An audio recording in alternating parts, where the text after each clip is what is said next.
싱하이밍 주한 중국 대사가 민주당 이재명 대표를 만나서 했던 발언이 외교 갈등으로 비화하고 있습니다. 우리 외교부가 싱 대사를 초치하자 중국도 우리 대사를 불러서 항의했습니다. 취재기자 연결합니다. 신현준 기자.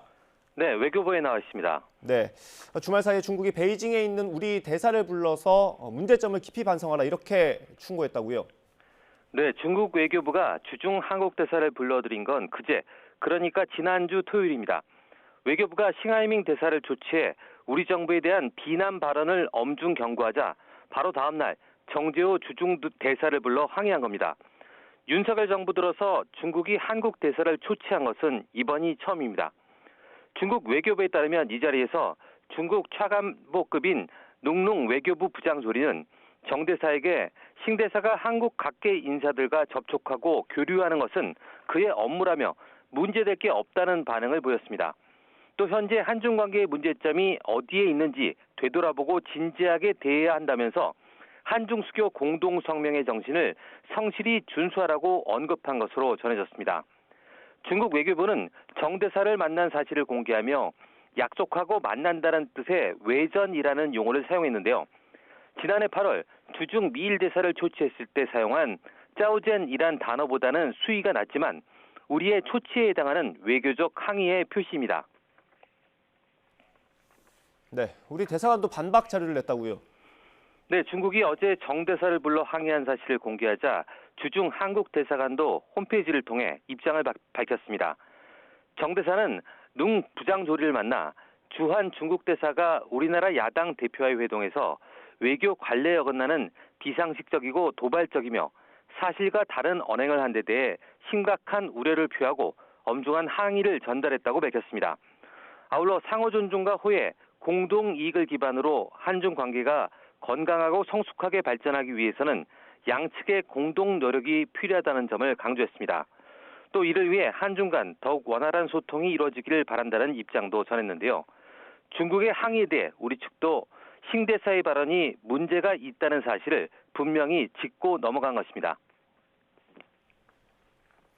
네, 우리가 처음에 싱하이밍 대사 발언에 대해서 강하게 대응한 건 어떤 이유 때문입니까? 네, 발단이 된 싱 대사의 발언은 지난주 목요일, 그러니까 8일 저녁 더불어민주당 이재명 대표를 대사관저로 초대한 만찬 자리에서 나왔습니다. 한국의 대미 밀착 정책을 강하게 비난하면서 중국의 패배에 베팅하면 반드시 후회할 거라는 말을 한 건데요. 직접 들어보시겠습니다. 미국이 전략으로 중국을 압박하는 상황 속에서 일가에서 미국이 승리할 것이고 중국이 패배할 것이라는 그런 베이팅이 하고 있는 것 같습니다. 하지만 이는 분명히 잘못된 판단입니다. 그리고 역사의 흐름도 제대로 파악하지 못한 것입니다. 싱 대사는 그러면서 한중 관계의 악화의 책임과 대중 무역 적자의 원인도 한국 측에 있다고 주장했습니다. 싱 대사의 이런 발언은 취재진에 공개됐고요. 유튜브로 생중계되기도 했는데요.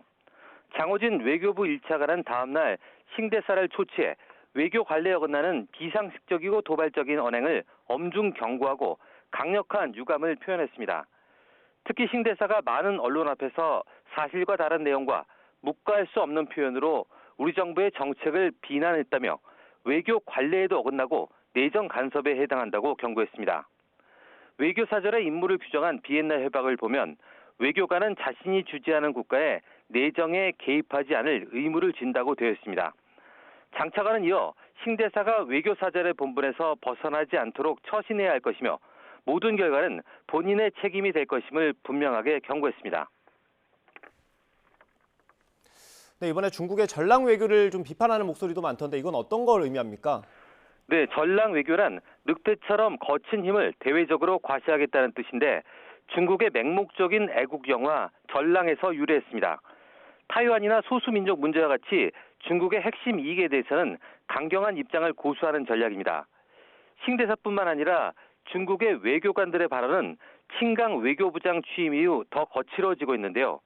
지난 4월엔 주일 중국 대사가 타이완 유사시를 언급하면서 일본의 민중이 불길 속으로 들어갈 것이라고 말해 반발을 불러왔습니다.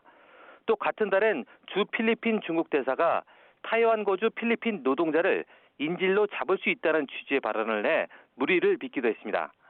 이런 중국 대사들의 과격한 발언 배경에는 시진핑 주석의 지침도 있지만 조용한 외교를 펼쳤다가는 내부 경쟁에서 뒤처질 수 있다는 위기감도 작용한 것으로 분석됩니다. 전직 외교부 고위 당국자는 중국의 전랑 외교는 중국에도 백해무익하며 장기적으로는 세계 어떤 나라도 중국을 우호적으로 대하지 않게 될 것이라고 지적했습니다. 지금까지 외교부에서 YTN 신현주입니다.